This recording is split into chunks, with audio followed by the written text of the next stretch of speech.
All right, folks, as promised, we're going to change the fuel filter on a 2021 Expedition 900 ACE super wide track.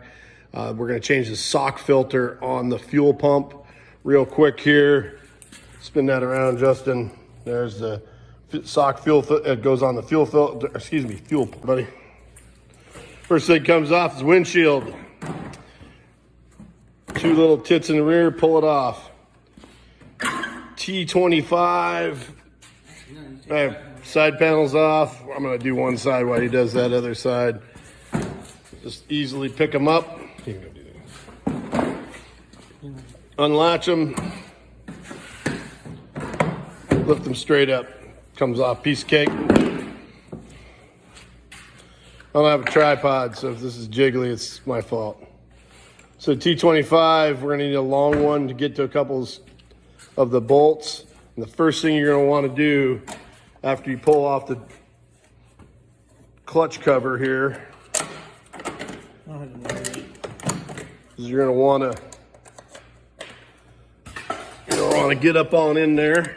I don't know if I can see, you can see this, but up inside there is the screw for the clamp for the air box, okay? That's the first thing that needs to come off when you take the lid off of these things. And they like to be stuck. It's all right. It should slide off when you pull on it. There we go. Well, maybe. Not want to come loose.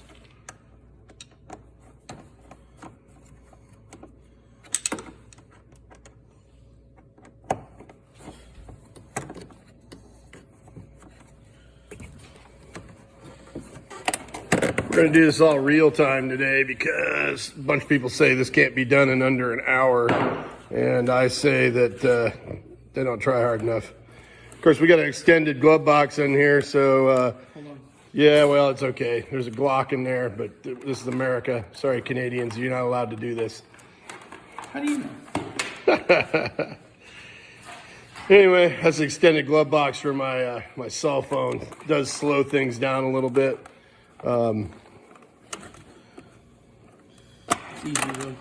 Easy just to pop, that just pops right off. Okay, so got a screw right up top. It's the same for extended glove box or a standard machine. That does not have both.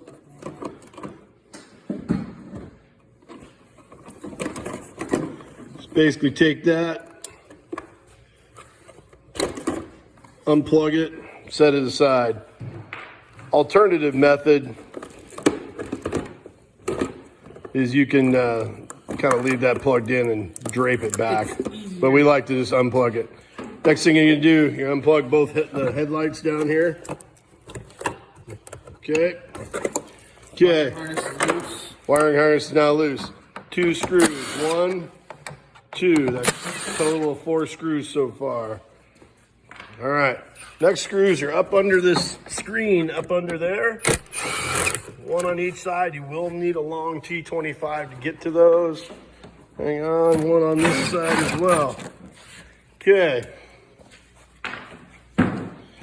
Just kind of grab it in the middle, slide, and pull. Piece of cake. Comes right out. All right, so now we're gonna take the seat off. Reach up under there, there's a little tab, you squeeze it, slide back, seat comes off.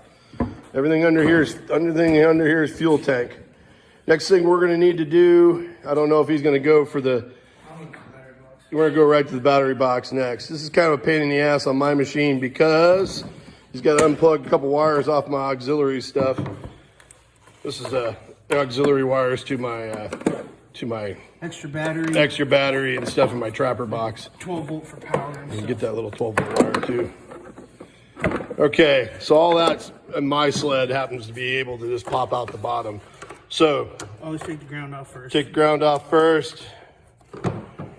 Remember when you're doing this, well, you'll see here in a minute, don't lose the little nut inside. Probably will stay right there, Justin. Wow, he's getting all the wires. There's a bunch of wires because I got a winch kit on here. So, okay, Justin likes to put those screws back in. It's probably the best thing to do. Then you don't lose your little square nuts that go on your battery. So, a little background on me. I know this kind of makes it a little less average than some people. I used to be a Skidoo tech, but not on these chassis. I used to work on the XU, the older machines.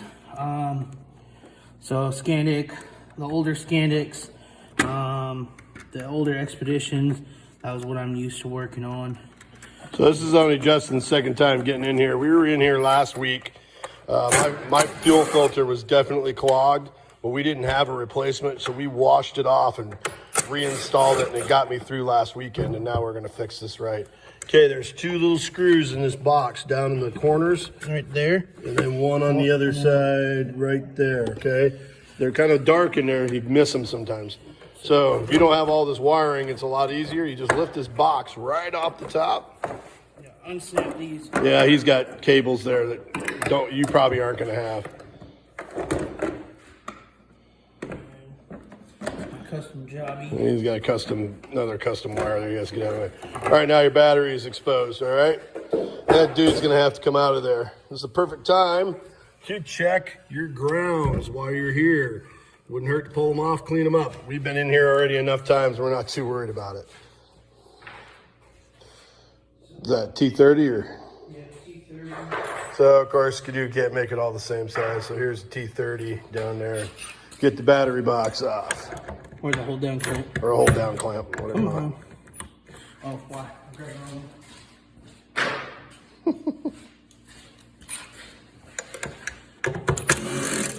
Okay, T30. Pretty nice, these new 900s. Got a pretty good sized battery in them now. Pretty happy with that. It's been heavy. Yeah, they're heavy. No grip. All right, so now we're at this. So you can see this nut cert in here. Same thing is used on that ground. Actually, it's a bolt. Actually, that one's a bolt now. They used to use a nut cert, and they would get corroded and cause you to lose ground. So on the XU chassis. Have you ever had weird electrical issues where your machine just shuts off, the display does weird things, sometimes it doesn't want to start? And if you have that problem, take a jumper cable, run up to your motor, clamp the ground on one side of the motor, and then go to your ground on your battery. And if everything starts working again, on the XU chassis in the battery box, you slide the tray in. Well, there's a cubby on this side, and then you'll be able to see where the ground cable goes in through the tunnel. 90% of the time, those are dirty, causing corrosion, and the corrosion will make the 900s and the 600s do weird things, not start, no displays. There's just a bunch of little things that it does to All right, so you're gonna find a bunch of crap you've got to cut wire ties to, unfortunately.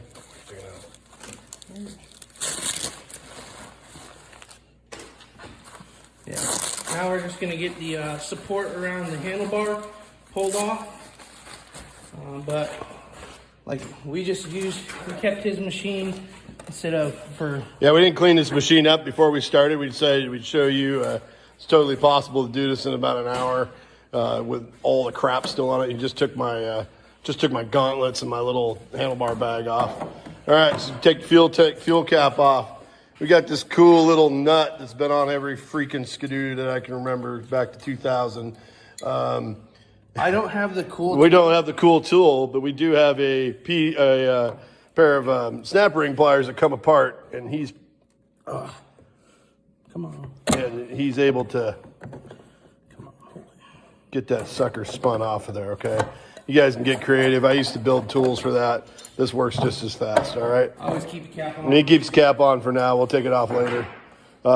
We may be screwed later. I never did check to see how much fuel's in this thing, so hopefully we can stand it up on end and change this thing without draining it. You got two little wire connections. Two little wire connections there. Pop those out of the... They go in there. Yep, pop that out of that trim there. You got 2 wires on this side that you need to unhook. You're gonna unhook, and those are Just accessory wiring. accessory wiring that kind of hook into that plastic molded piece there. Last time when we did this, I forgot to put the, there's usually some zip ties right in here, but I forgot to put those back on. All right. Don't lose the 10 mil. You're gonna need it a lot for this. In fact, was that just an 8? Yeah, there's 2 small nuts on each side. Oh, those 2 nuts are 8s. Oh, never mind. Well, whatever. We got lots of 10s involved in this too. And literally, I haven't found any other way to, other than. So what you do, pull that cap off. You just actually have to pull this out and over that stud, for lack of a better term, both sides. Okay. Okay. There's a wire underneath For your mode selection. For your mode selection, you got to unplug that. And you got to reach under here and you unplug the desk port. You just show that to him. That piece right there. Got to unplug your desk key hookup. Once you get that popped up, you'll be able to see it. Yep. All right. So we're gonna pull the vent line off here. Vent line off. And then. Okay. So this is one special tool that probably a lot of guys fall down on. It's a T40, right? Yeah. So make sure that if you start this project, you get a T40, and that one, some asshole decided to tighten that up too much. Sorry for my language.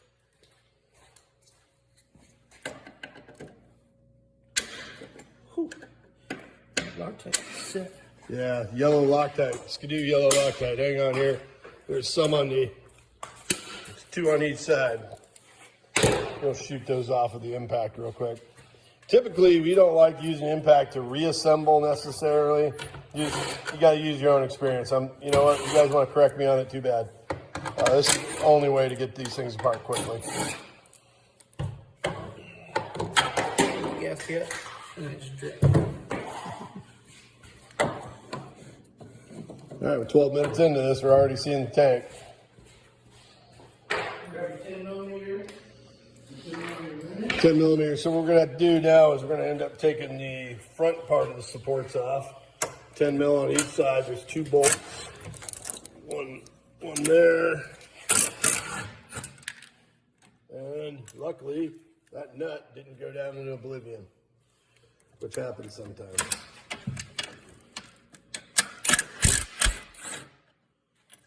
All right, those 2 come off. Here, I'm going to do something for once. Pull these bolts out. Unlike older ones, yeah, the other one's got a spacer in the front, and you got to watch that, dude. Make sure you get your fingers on it before you pull it out. Yep. Then, on this side, hang on here. So on this side, the what do you call it? The fuse box is actually slides over top of that stud, and then it keys up in the little hole right here with that little tab. You kind of pop that off, push it to the side, and then these come right off. This side just comes. It kind of has to stay up there because it's got a zip tie. We just fold this out of the way.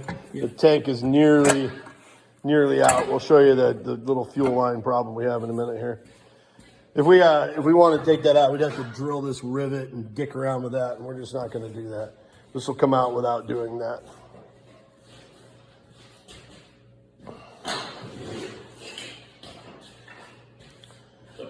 Some awkward silence.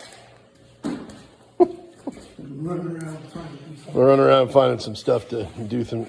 So we pick the tank up. He's going to pick the tank up. Yep, she's full. She's full. Hopefully we can stand it up, pull that pump out, right? Yeah, we should be able to. Usually we drain this, but we weren't thinking today. So he's going to get that tank up a little bit on a block of wood so he can get in here. And if you look, we can't quite see in there yet. If we maybe, if I shined a light in there.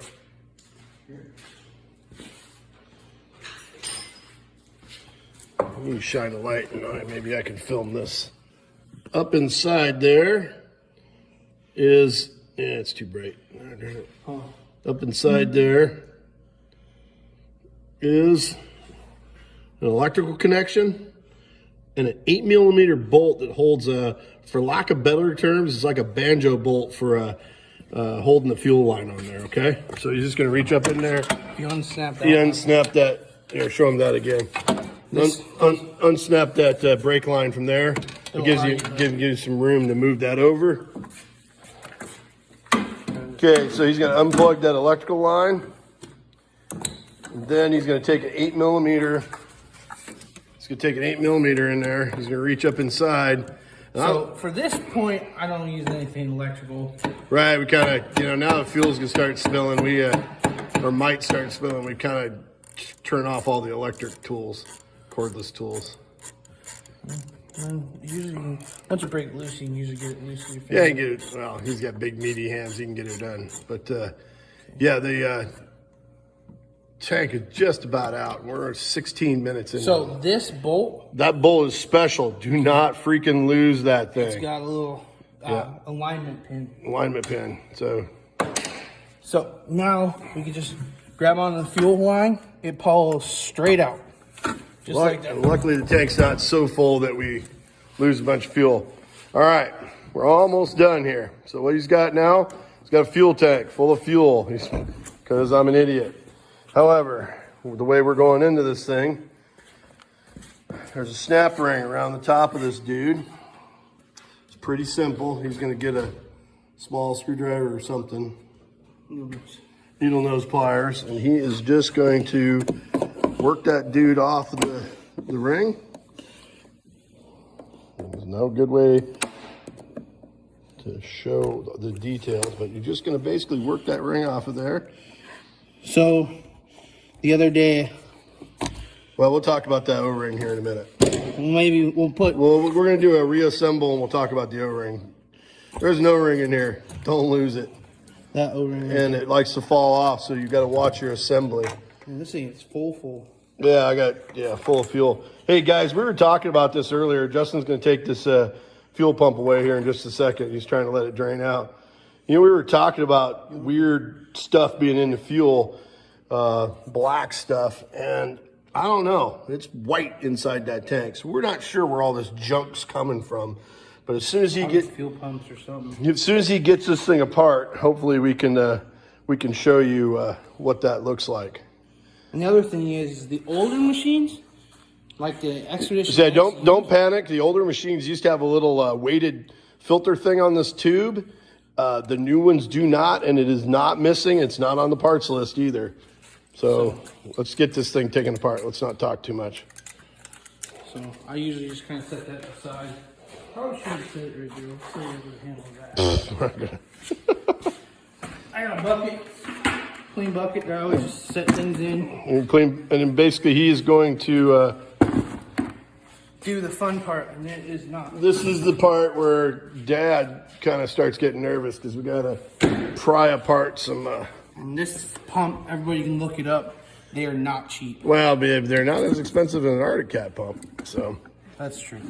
So, all right. what you want to do is you want to tip this thing over. Tip that thing over, pour out as much fuel as you can. Because if you don't, once you start taking it apart, and you're gonna get fuel everywhere. All right. So I just kind of get as much out as I can at the beginning. So That eats the paint on that, so it's all right. Wanna go to the table? We're gonna go to the table because that eats the paint off my trapper box and makes me unhappy. Don't mind our. Yeah, don't mind our mess in the shop here. We get her done and then we clean up once a month. So your sending unit sits on the bottom of your pump. What you're gonna do is you're gonna take this electrical connection, push it down, and it slides right apart like that. And then now you're at that point. There's 3 tabs that you gotta push, or you gotta kind of pry them away.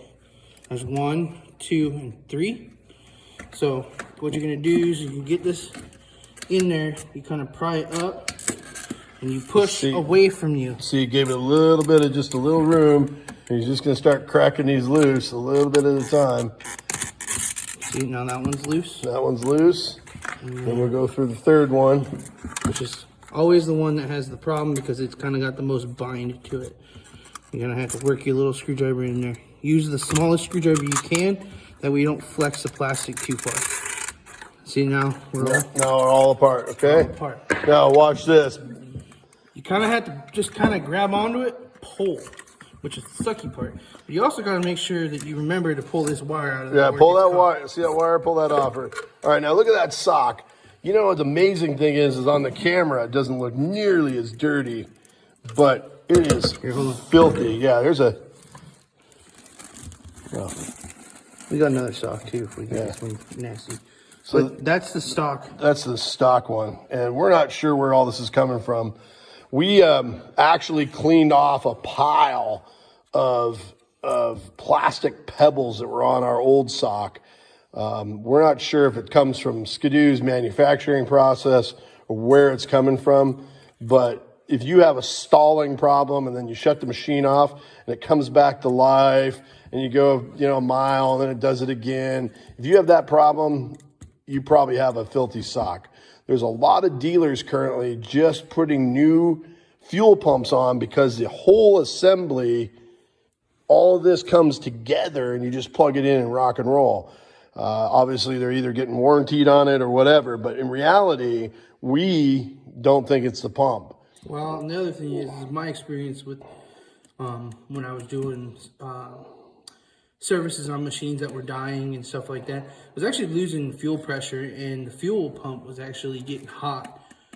Right, and it may have got hot. We don't get hot and then it seize up. Yeah, then, we're not sure, but this one's running too good to think it's the pump. So we're gonna put a new filter on it, and go ahead and put that filter on. And they're just press fit. They just press fit on the bottom. You fold it up. He's gonna put one on here and fold it up. It is a little smaller, even though it was the same or the right part number. I don't know what the deal is on it. It's a different angle too. So we're put that on. Get a wiggle. Get it on there.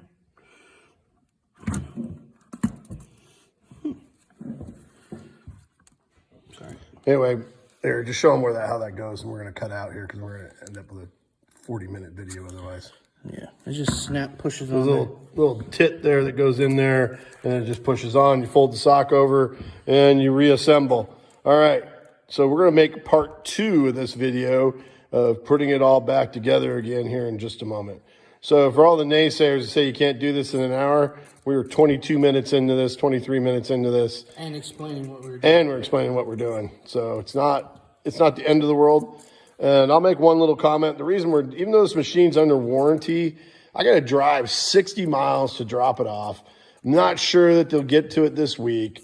And then I got to drive, 60 miles home, 60 miles back, and 60 miles home again, for 240 miles drive time. And we like to fix our own stuff. And that's also one of the reasons why I just get a 1-year warranty, because I just buy the parts and fix the things myself. Or my kid does. All right, guys, take care. We're going to start another video here in just a moment.